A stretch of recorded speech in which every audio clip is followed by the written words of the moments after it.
Então, nós já falamos aqui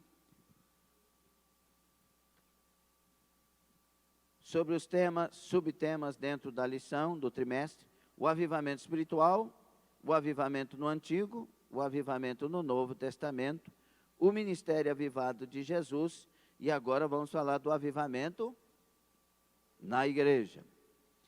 Avivamento é algo que sempre, meus irmãos, está sendo derramado dos céus para o povo de Deus. Cada um na sua história e necessidade.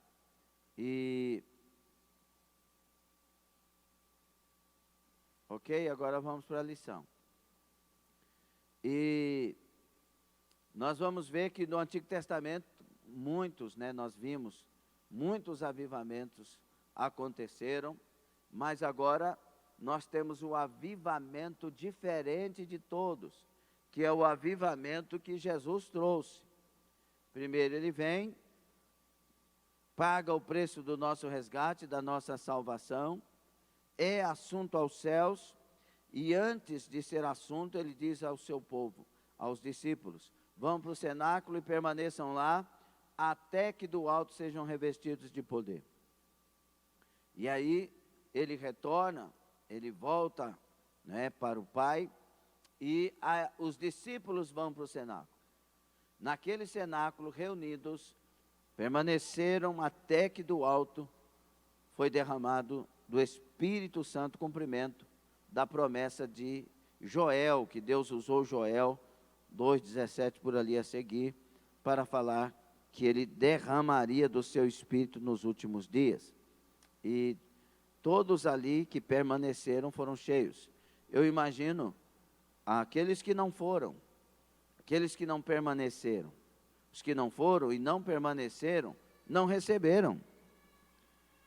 Então, me já traz uma indicação muito importante. O Espírito Santo enche os obedientes. Não é? Uma coisa é ter uma manifestação do Espírito. Agora, outra coisa é tê-lo permanentemente em nós. Então, o Espírito Santo enche os obedientes. Mas, vamos lá. E o que acontece? Os que permanecem são cheios do Espírito Santo. Todos eles que obedeceram, que permaneceram, foram cheios. E acontece uma cena diferente de todas as cenas dos eventos religiosos ali em Jerusalém, em épocas de festas. Porque começou a haver um ruído, um barulho na cidade, de tal maneira que uma multidão afluiu para o lugar para ver o que estava acontecendo. E quando ali chegaram, viram uma cena diferente, porque eles ouviam aqueles galileus. Para você ter um entendimento melhor, o galileu era como um matuto da fazenda, do campo, não é? E eles ouviram aqueles falando as línguas das próprias nações deles, e fluentemente, de maneira clara. Eu disse: como pode ser isso? Não são eles, por isso que a pergunta é: não são eles galileus? E nós estamos ouvindo eles falar dessa forma tão clara as nossas próprias línguas. Olhem para frente e, por favor, sem movimento, amém? Amém, meus irmãos? E aí, irmãos, quando eles admiraram disso, também havia uma outra multidão, que zombando, diziam: eles estão cheios do vinho, eles estão embriagados, cheios de mosto, e zombando, assim fizeram. E aí, quando eu olho para o Pentecostes, que Deus trouxe, e esse nome Pentecostes, é um nome que nós criamos para falar do que aconteceu no dia de Pentecostes. Isso é normal. Tem gente que pega isso para falar: não está na Bíblia. Tá bom, irmão, não está na Bíblia, mas não foi no dia de Pentecostes que Deus encheu todo mundo? Não dá para entender isso. Tem gente que complica a coisa só para dar problema para para entendimento dos incautos, dos menos esclarecidos e de alguém que quer arrumar confusão, né? Então, vamos a outro nome. Então, no dia que eles foram batizados do Espírito Santo, o que vai mudar isso? É entendimento. E aí eu entendo que, no dia que Deus derramou do Espírito Santo e encheu, irmãos, o que aconteceu? Aconteceu que houve um grupo de pessoas que olhou para isso e desejou, foram tocados, mudados e inseridos também, e outros que zombaram. E a nossa fé é sempre assim. Quando Deus começa a encher pessoas, aí tem aqueles que querem aquilo que Deus derramou, e outros que ficam zombando. Olha lá, já que eles pulam. Nossa, parece o centro espírita. Querido, quem imita o povo de Deus é o diabo, tentando confundir. E não é por isso que Deus vai parar de derramar do Espírito Santo e abençoar seu povo. É por isso que é necessário ter discernimento. A coisa mais gostosa que tem é deixar o Espírito Santo tomar as nossas vidas do jeito que Ele quiser. É gostoso, é maravilhoso. Hein? A gente vai num jogo de futebol, quando o cara é fanático, o time faz um gol, ele parece um gorila fazendo umas cenas, às vezes parece um desenho animado, saindo pulando, uma coisa esquisita, porque está feliz, sim ou não? E você acha que é maior ou menor quando o Espírito Santo enche uma pessoa? A felicidade, a alegria, é maior ou menor? É normal que as pessoas olhem e falem, esse povo está bêbado. Porque para eles falarem que o povo está bêbado, que jeito que você acha que eles estavam? Normalzinho assim? Ou eles estavam, ó. Sim ou não? E aí tem muita coisa que o diabo põe na cabeça dos outros, por quê? Porque o diabo sabe que uma igreja cheia, tomada pelo Espírito Santo, vai ser prejuízo para o inferno. Aí ele põe acusações, ele põe críticas, põe um punhado de coisa na cabeça das pessoas. Agora vai conversar com alguém que está cheio de Espírito Santo se ele quer ser vazio. Então, é necessário entender que vão ter pessoas que zombam e vão ter pessoas que vão desejar aquilo que Deus tem e quer para seu povo. Ok? E aí, irmãos, mais uma outra coisa para esclarecer. Temos várias doutrinas teológicas, entre aspas, para essa questão do Espírito Santo. E tem aqueles que não receberam de Deus e ficam criticando os que receberam e usando umas palavras que entristecem o próprio Espírito Santo. Dizendo até que Deus não fala, que os dons não existem, como, por exemplo, uma linha teológica chamada de cessacionistas.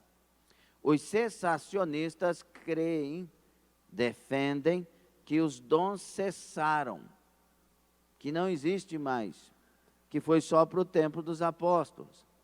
Mas existem os chamados continuistas, que eles creem que o que Deus derramou, continuou a derramar. E nós somos, nesse caso, continuistas. Quando você lê lá, que Deus falou assim, que nos últimos dias derramarei do meu Espírito sobre toda a carne. A palavra derramarei é um ato contínuo. Deus derramaria no dia de Pentecostes, em Atos 2, e continuaria derramando nos últimos dias. E o que são os últimos dias? Como medir os últimos dias se os apóstolos há 2000 anos atrás diziam que nós estamos nos últimos dias? É porque o Messias, ele veio e habitou entre nós. Ele inaugurou os últimos dias. Por isso que o escritor aos Hebreus diz que Deus revelou sua palavra, suas coisas maravilhosas através de profetas e de muitas coisas, mas nos últimos dias pelo seu Filho Jesus Cristo. Ele é a última revelação. Quando Jesus viesse, a partir dele contaria-se os últimos dias. Entendido, sim ou não? E nesses últimos dias, Deus derramaria do seu Espírito sobre toda a carne. Ok? Entendido até aqui? Amém. E aí, meus irmãos, nos primórdios da igreja, o povo de Deus era avivado e caminhava sob direção do Espírito Santo. Por isso, nessa lição, estudaremos o papel do enchimento do Espírito no avivamento primitivo da igreja. Analisaremos o aspecto dinâmico da igreja e, finalmente, teceremos algumas considerações quanto ao dinamismo avivado da igreja primitiva para os dias atuais. Eu costumo dizer, se você quer conhecer de fato uma coisa, vai na raiz dela e você vai conhecer. Não é verdade? Quer conhecer a igreja do Senhor Jesus, vai em Atos dos Apóstolos e estuda sobre ela.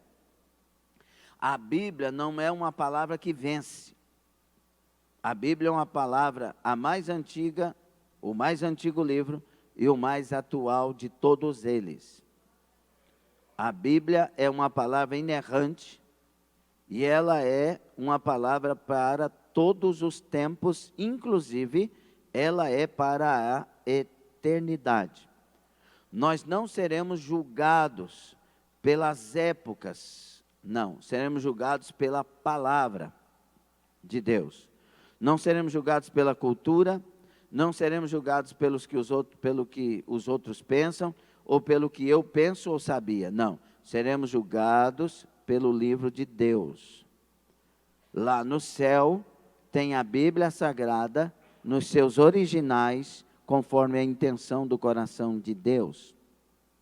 E nós seremos julgados. João 12, 48, Jesus falou, eu não vou julgar vocês, mas vocês serão julgados pela própria palavra que vos tenho falado. Por isso ele diz, ide por todo o mundo. E ele não disse, anuncie a mim. Ele disse, anuncie o meu evangelho. Porque o evangelho é a revelação plena de Deus. E ele revela Jesus, o Salvador, e ele revela que eu tenho que andar com ele para ser salvo. Eu tenho que ser dele para ser salvo. Ou ele tem que ser meu Senhor e meu Salvador para que eu seja salvo. E é o único caminho, não tem outro caminho. Porque é único, presta atenção, olha para frente. Porque é único, porque ele pagou o preço todo dos meus pecados na cruz. Foi só Jesus que fez isso. Ninguém mais fez isso. Ninguém mais pode isso. Só Jesus. Ele fecha tudo que alguém pode ter de salvação. Somente na pessoa de Jesus Cristo podemos ser salvos. E nós estamos vivendo um tempo de rebeldia, de rebelião com a palavra de Deus mais do que nunca, e aqui dentro da igreja também. E deixa eu te falar uma coisa, se a Bíblia não é o trilho da sua caminhada, você está condenado ao inferno. Escute de novo, se a Bíblia não é o trilho da sua caminhada, você está condenado ao inferno. Salvação é por Jesus Cristo vivendo a sua palavra. É a palavra que rege o salvo. A prova de que eu estou salvo é porque os meus pés estão no trilho da palavra. Toda pessoa salva recebe graça para andar na palavra. Não quer dizer que ela será uma pessoa inerrante. Quer dizer que ela vai viver para não errar. Se errar, tem um advogado no céu, Jesus Cristo. A pessoa automaticamente se converte, se arrepende e volta para o trilho do Senhor, tendo confessado os seus pecados e continua no trilho do Senhor. Salvação, escute bem, salvação é a coisa mais séria da sua vida, mais séria que a sua família, mais séria que o seu dinheiro, mais séria que a sua profissão, mais séria do que os seus sonhos, mais séria do que os seus projetos, mais séria do que os seus filhos.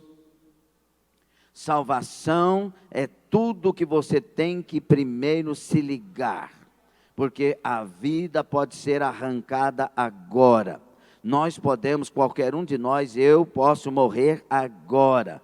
e não vai adiantar nada do que eu conquistei se eu não alcançar a salvação eterna em Cristo Jesus. Por isso, acorda e viva para o céu. Não viva para os seus gostos, para as suas paixões, para os seus desejos, para os seus quereres. Viva para Deus, para a sua vontade, para o seu projeto, para o seu querer. Viva para Deus. Ele morreu para que nós, os que vivemos, vivamos não para nós, mas para aquele que por nós morreu e ressuscitou. 1 aos Coríntios 5,15. 2 aos Coríntios 5,15. Amém? Entendido? Você entendeu isso? Alguém entendeu isso de verdade? Porque você é responsável por isso. Você é responsável. O pastor não vai na casa de ninguém fiscalizar ninguém. Você faz o que quiser fazer. Você adultera, você prostitui, você vê a internet lá nas pornografias, você vai lá e tem outros namorados, tem outras paixões da vida. Você pode fazer o que você quiser. Pastor não vai fiscalizar e nem vai te proibir de fazer, assim como Deus também não vai. Agora, no dia do acerto final, se você continua nessa prática e de fato não houve arrependimento, o seu lugar é o inferno. Diz a Bíblia Sagrada. Foi claro? Então eu lavei minhas mãos do sangue de todos. Pronto. Porque essa responsabilidade também é minha. Não é o fato de eu ser pastor que eu serei salvo. É o fato de eu ser de Deus. Verdadeiramente. É isso que me faz um salvo.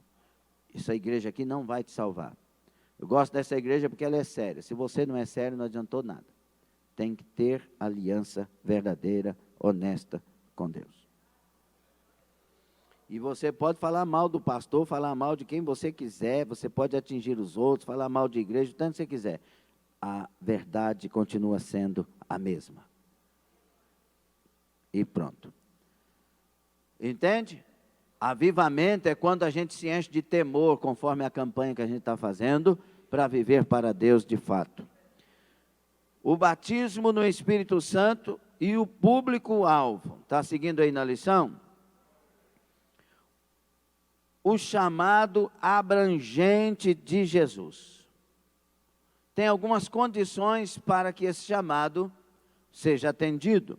A primeira condição é para o batismo no Espírito Santo, e também a mesma para chegar ao céu, é a salvação.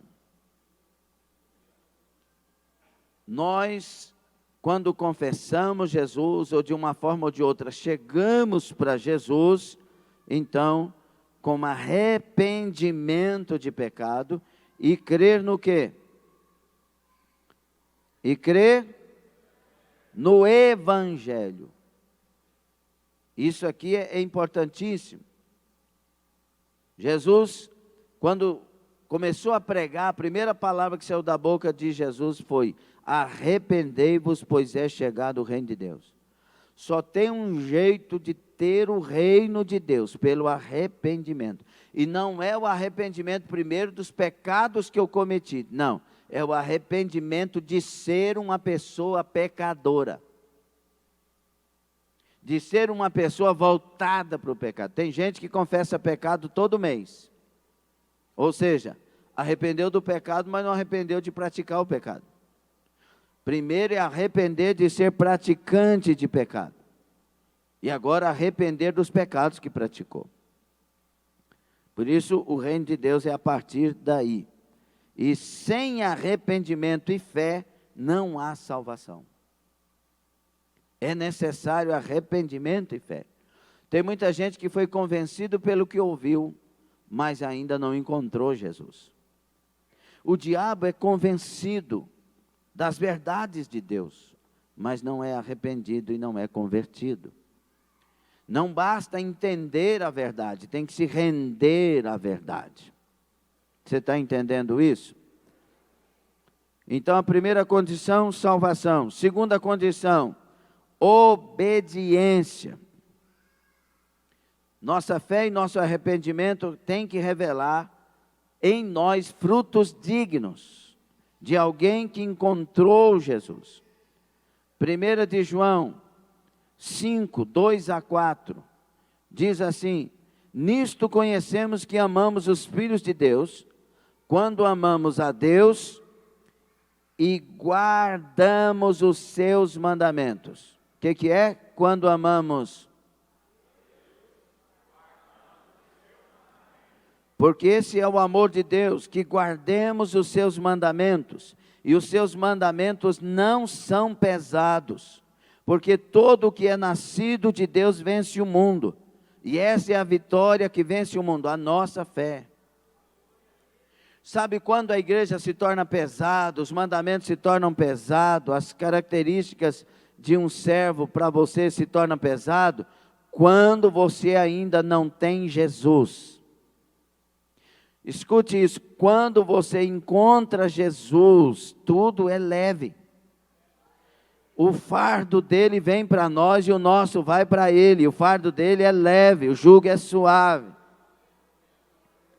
Quando a gente encontra Jesus, a gente olha para Jesus e tem o maior prazer de viver para a glória dele e para agradar a ele. Não é mais uma regra, é um querer. É um propósito. Pastor, o senhor tem 29 anos de fé, então tem 29 anos que o senhor parou de mexer com bebida alcoólica, com droga, com prostituição, adultério, essas coisas. Foi difícil? Não, escute bem o que eu vou falar, porque eu não quero diminuir uma coisa e nem aumentar a outra. Não foi difícil, porque naquela noite da minha conversão, Deus tirou.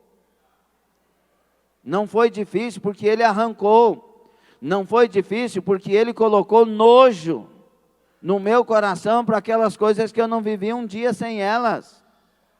Não é pesado, isso chama libertação, isso chama conversão, isso chama-se salvação. Eu fui salvo do inferno, fui salvo de quem eu era, fui salvo de uma sociedade perdida, rebelde, uma geração corrompida. Eu fui salvo.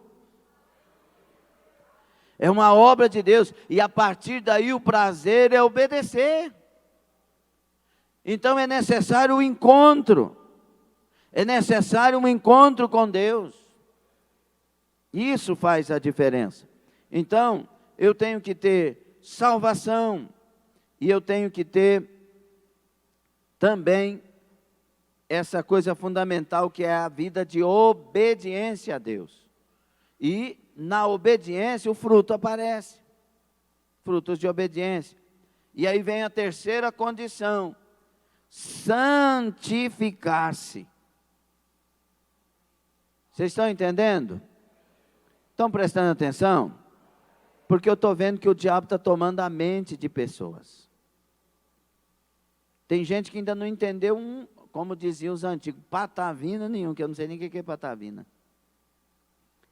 Não entendeu patavina nenhuma, e eu tenho certeza que está bem explicado. Só que a sua mente está voltada para outras coisas. Jesus, voltando agora, você vai ver que perdeu muito tempo nesta manhã não prestando atenção nessa palavra. Traga a sua mente para cá em nome do Pai, do Filho e do Espírito Santo. Em nome de Jesus Cristo, eu não estou te acusando, eu estou trazendo uma palavra de salvação, uma palavra de libertação. Pelo amor de Deus, joga a sua ignorância na lata do lixo. Cuidado, porque o Espírito Santo conhece os seus pensamentos. Aí, meus irmãos, santificar-se. Olha o que diz Hebreus 12:14. Seguir a paz com todos e são duas coisas, a paz com todos e sem a qual. E aí eu entendo uma coisa aqui, eu não vou conseguir santificar se eu não tiver paz com os outros, quando depender de mim. Por quê? O fulano pensou mal de mim, não sei por que falaram mal de mim, olha aí, ninguém me ama nesse lugar. Sai daí, Satanás. O diabo está te iludindo com essas coisas. Seguir a paz com todos, e a santificação. Você vai só conseguir santificar seus pensamentos, santificar seus sentimentos, santificar sua alma, santificar o seu espírito, santificar o seu corpo, quando você parar de preocupar com o que os outros falam ou pensam. Pergunta para um psicólogo, então, se isso pode. Pergunta para um psicanalista se isso pode. Pergunta para um coach. A Bíblia diz, a Bíblia é a verdade. Eu fiz um post para Cida Romero, Deus abençoe, Reforma, Deus abençoe aí, quem seja. Eu fiz um post e coloquei no Facebook sobre essa questão. Saia da igreja? É uma pergunta no post. Deus não te disse, saia da igreja quando achar defeitos nela. Ele te disse, perdoai-vos uns aos outros, amai-vos uns aos outros e suportai-vos uns aos outros. Só que a gente não quer ouvir isso aqui. A gente quer ter razão de sair, razão de parar, razão de esfriar. Pois é tudo o que o diabo quer e o que o Espírito Santo não quer. Tenha razão de se levantar, tenha razão para perdoar, tenha razão para deixar de lado o que é preciso deixar, tenha razão para ser de Deus, tenha razão para ter compromisso com Deus acima de tudo, em nome do Senhor Jesus. Estamos mais perto da salvação que qualquer outro tempo. Santificar-se é quando as coisas não vão te apertar e você será livre e vai se santificar, separar para Deus e vivendo para Deus. Isso é. E aí, além das condições, a promessa é para, diz respeito a vós, vossos filhos, escravos e a todos quantos o Senhor Deus chamar. Ok? A todos quantos, ou tantos quanto Deus nosso Senhor chamar. É para todos esse batismo e em todas as épocas, culturas e geografias. Tem alguém lá na Lua, Deus quer batizar no Espírito Santo. Alguém descobriu um caminho para chegar em Marte, ou descobriu um novo planeta, e foi lá e chegou lá, fez uma aeronave para isso, chegou lá, Deus quer batizar aquela pessoa no Espírito Santo. Por isso Ele quer salvar e Ele quer batizar. Ele quer promover aquela pessoa ao selo definitivo de Deus. Amém? Diga, salvação é para todos.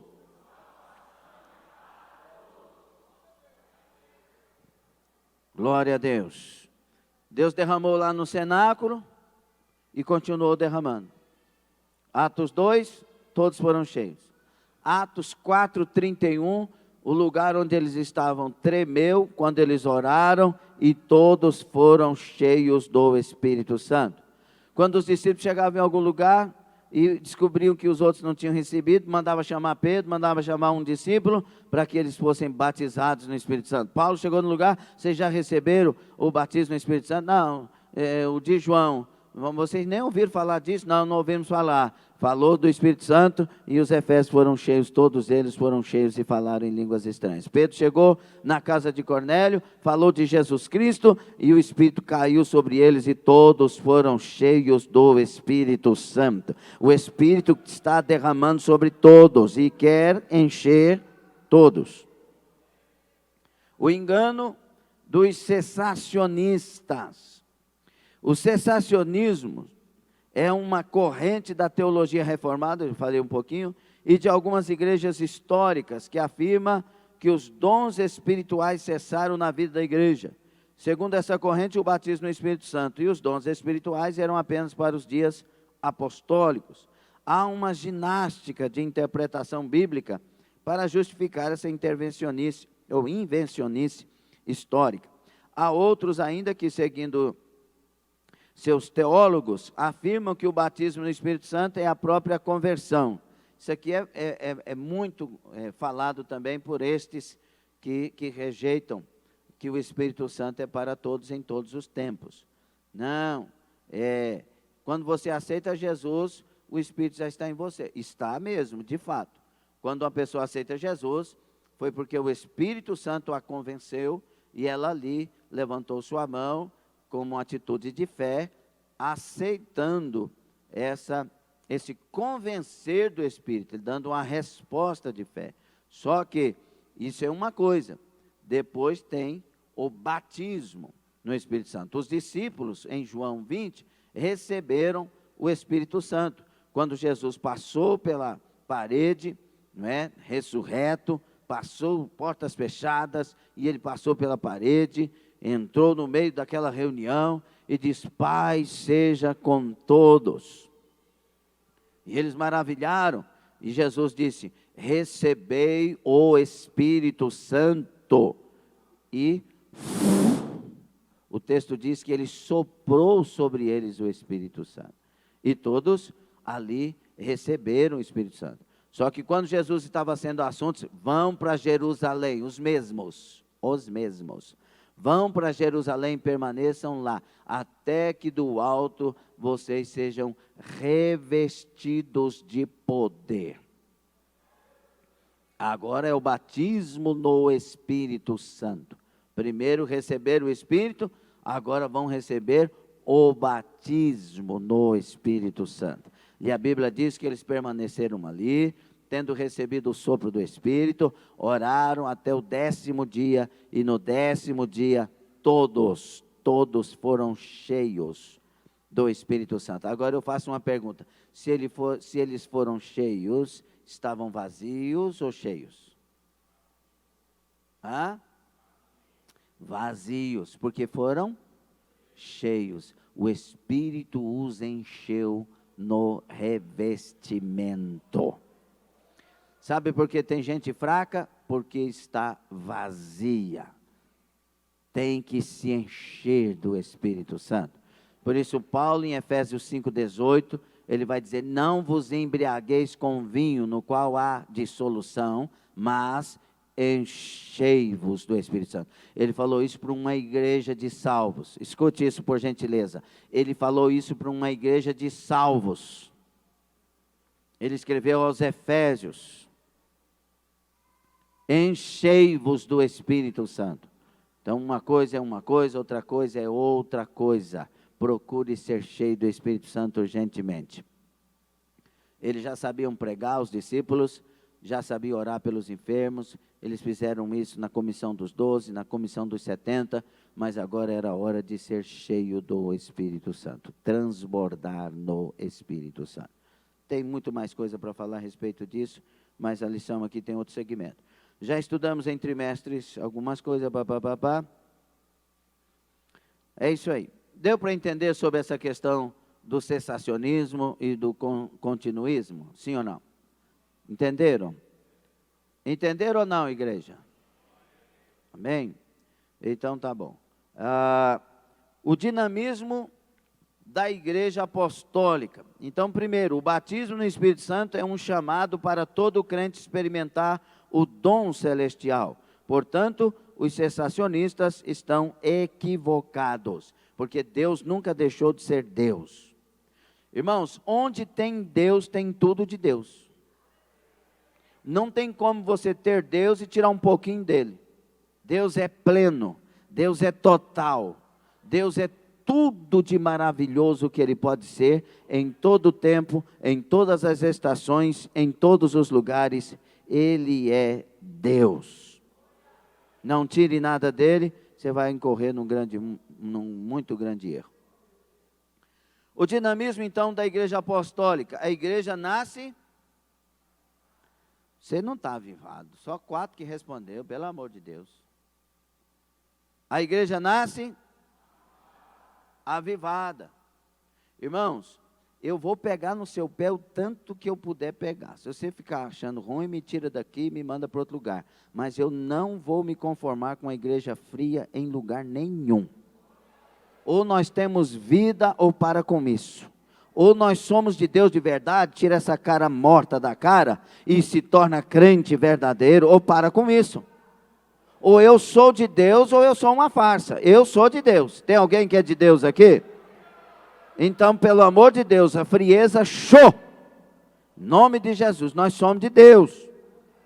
Eu sou igreja de Deus, né? Quando eu ia para a época de carnaval, eu ia para um punhado de lugar. Se não era litoral, era para Caldas Novas, envolvia maconha, envolvia droga, envolvia prostituição, envolvia um show de miséria, vivia sem dormir direito, dormia 1 hora, meia hora por dia, uma coisa de doido, de loucura. Eu vim, Jesus me lavou, Jesus me santificou, eu quero fazer muito mais para Ele, eu quero ser vivo nele, eu não merecia a salvação dele, Ele veio, Ele me lavou, Ele me encheu, Ele me transformou, Ele me fez um servo dele, eu quero viver para a glória dele, não abro mão disso. Eu te convido a ser igreja. Quantos querem ser igreja? Glória a Deus. Vamos ser igreja. A igreja nasce o quê? Avivada. Ela nasce com a vida de Deus nela. Isso é avivamento. A vida de Deus nela. E agora, vamos observar as manifestações de Deus. O homem está no jardim com a sua esposa Eva. Vou falar por alto porque nós temos que nos ater às direções da lição. Um professor deve sempre fazer isso, ok? O homem, Adão e Eva estão no jardim. Deus passeia com eles na virada do dia. Vida, vida, tem vida. Aí de repente, a multidão sai de Deus. Deus visita Noé para promover uma salvação, porque Deus estava excluído das sociedades. E Deus quer voltar para elas, porque Ele quer avivar elas. E aí poupa Noé e sua família, porque Noé era avivado. E aí acontece tudo o que acontece, uma nova geração. Fogem de Deus, somem de Deus de novo. Agora Deus tem um novo projeto. Ele pega e aviva Abraão, que vai se tornar o Abraão, e sai da tua parentela, e vai para um lugar que eu te mostrarei. Por quê? Porque ele agora quer formar uma nação para ele, ele quer avivar a nação. E acontece dessa nação ser chamada à existência. Essa nação se desvia de Deus, mas enquanto Deus está indo para formar uma nação, tirando o embrião da nação do Egito, para levar para a terra que mana leite e mel, no deserto, Deus se manifesta a essa nação. Como que ele se manifesta à nação? Primeiro manifestando ao líder que ele levantou, Moisés, na sarça ardente que queimava, mas não se consumia. E Deus tira as alpacas dos teus pés, o lugar que você está é santo, e ele aviva Moisés. E Moisés chama essa nação para sair através de prodígios e sinais, e ele vai cruzar o deserto. Deus chama Moisés para o monte, agora diga para essa nação que tem mandamentos, leis, estatutos e juízos, para que eu seja Deus no meio deles. E aí vem para eles, Deus manda fazer um tabernáculo. Quando Deus manda fazer um tabernáculo, Ele diz: esse é o meu lugar de encontro com você, para instruir você, para você instruir o povo. Em cima do tabernáculo tinha uma nuvem de glória. E o dia que inaugurou o tabernáculo, foi aquele lugar cheio.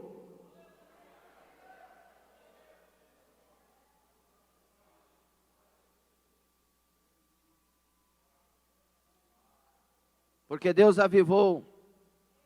Deus trouxe vida para o meio do arraial. Havia uma nuvem de glória sobre o tabernáculo. Aí acontece o que acontece, nação, desvio. E Deus põe no coração de Davi para fazer a casa do Senhor, não com suas mãos, mas através de Salomão, começa tudo e surge tudo e acontece tudo.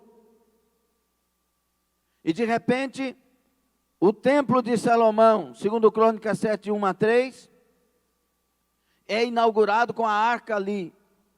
E Deus derrama naquele lugar fogo e glória. O templo é cheio de fogo e glória, de tal maneira que os sacerdotes não conseguiram entrar, de tamanha glória que estava lá. Deus inaugura tudo com avivamento.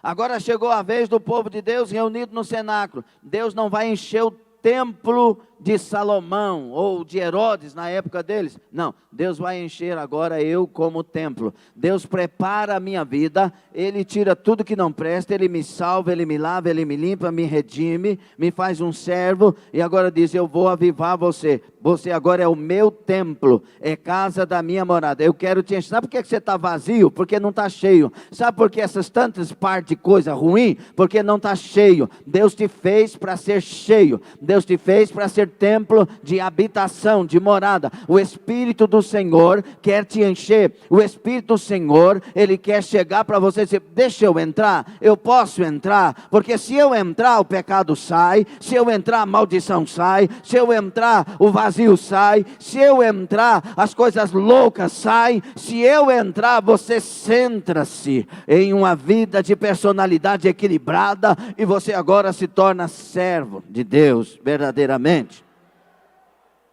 Entende a história da igreja que nasce avivada? No dia de Pentecostes, essa igreja, ela é avivada. Os quase 120, ou aproximadamente, pode ser menos ou mais, aproximadamente 120, são cheios, se tornam templos de habitação do Espírito. E Paulo fala isso escrevendo aos Coríntios, 1 Coríntios 3, 18, 19, 20, 6, 18, 19 e 20, por ali. Ele diz, vocês não sabem que vocês são templo de morada do Espírito Santo? Que habita em vós. Ele não diz visita, ele diz habita, permanece em vós. E Jesus, quando estava aqui, disse, olha, eu vou para que ele venha. Quem? O Consolador. O outro que será como eu vou, porque senão ele não vem. Mas se eu for, ele virá. E ele virá e estará em vós e permanecerá em vós. De cavia, dulce, amai. E ele vos convencerá da justiça, do juízo e do pecado. Sabe por que você está em pecado e não consegue confessar? Porque ele não está permanente mais. É necessário uma atitude de urgência para que o Espírito Santo volte. O Espírito de Deus, quando ele voltar e permanecer, o pecado sai, porque ele te convence da justiça, do juízo e do pecado. Ele também nos convence e nos envia, nos faz andar no caminho da verdade. O Espírito, quando habita em nós, o nosso prazer é estar no caminho da verdade. A gente não briga com verdade, a gente se rende à verdade. A gente não brinca com verdade, a gente tem temor na verdade. Deixa o Espírito te encher nessa manhã, volte sua vida a Ele. É fácil quando você quebranta e rasga o seu coração. É tudo o que Ele quer, porque Ele quer encher. O contexto de Joel, quando ele fala que o Senhor Deus diz, né, há 700 anos atrás aproximadamente do Pentecoste, ele diz, o Senhor quer derramar do seu Espírito sobre toda a carne nos últimos dias. O contexto é, rasgai os vossos corações e não as vossas vestes, e convertei-vos a mim com jejum e pranto, com lágrimas. Deus não vai encher quem não é dele. Deus não vai encher quem está pensando em ser dele. Alguém pode chegar para ele e dizer, eu sou miserável, pecador, eu não valho nada, sou um sanguinário, não presto para nada, Senhor, mas o meu desejo é que tu me enchas e me liberte. É o que ele vai fazer. É o que ele vai fazer, você escutou? Porque é o prazer dele encher vidas, libertar vidas, converter vidas, sarar vidas. Mas ele não vai fazer isso num coração fechado. Ele não vai fazer isso na vida de quem vem passear na igreja e está preocupado que o culto termine logo. Ele vai fazer isso num coração quebrantado, contrito e rendido a Ele. Você consegue dar glória a Deus por isso ou está difícil? Ele não vai fazer isso na vida que eu não valho nada, eu não peco, eu não paro de pecar, eu não sou ninguém, eu perdi a força. Não vai fazer nada na sua vida. Ele vai fazer para alguém que vai implorar: Senhor, eu sou miserável, eu não quero ser o que eu sou, eu quero ser o que tu queres que eu seja, tem misericórdia de mim. Ele vai entrar e ele vai libertar. Foi isso que ele fez na minha vida.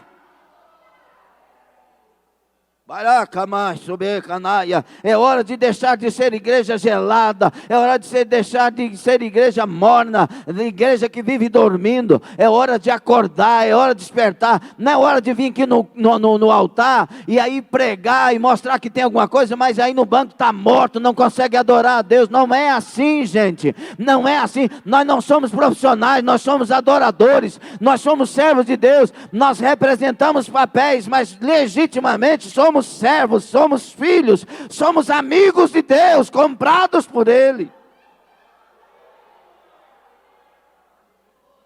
Enquanto houver fantasia, haverá letargia, mistura e mornidão. O dia que nos tornarmos